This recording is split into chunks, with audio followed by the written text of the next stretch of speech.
L'augmentation accélérée de la température moyenne à des rythmes méconnus, la multiplication des catastrophes naturelles, l'élévation du niveau de la mer suite à la fonte des glaces, voilà entre autres problématiques du changement climatique. Parmi ces risques, la Guinée est déjà touchée par plusieurs d'entre eux, surtout au niveau de la zone côtière avec des sites d'application des villes de Bofa, Fourikaria, Doubreka et Boké qui enregistrent chaque année l'élévation du niveau de la mer et l'intrusion saline. Le changement climatique étant un phénomène non maîtrisable, voilà pourquoi le projet RAZERC s'est focalisé sur la mise en œuvre des mesures d'adaptation en zone côtière guinéenne identifiées vulnérables aux impacts de l'élévation de la mer. Pour que cet objectif puisse être atteint, il faut l'implication des médias. L'objectif de la rencontre de ce matin, c'est expliquer à la presse qu'est-ce que le changement climatique, quels sont les impacts du changement climatique, quelles sont les mesures d'adaptation et d'atténuation qu'il faut pour un peu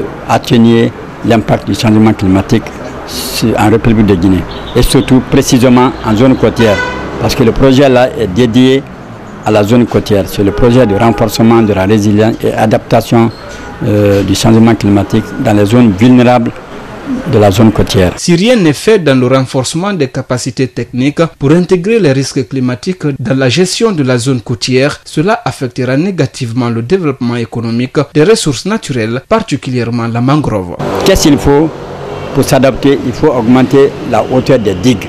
Il est prévu que d'ici l'an 2050, que la mer augmente de 40 à 60 cm.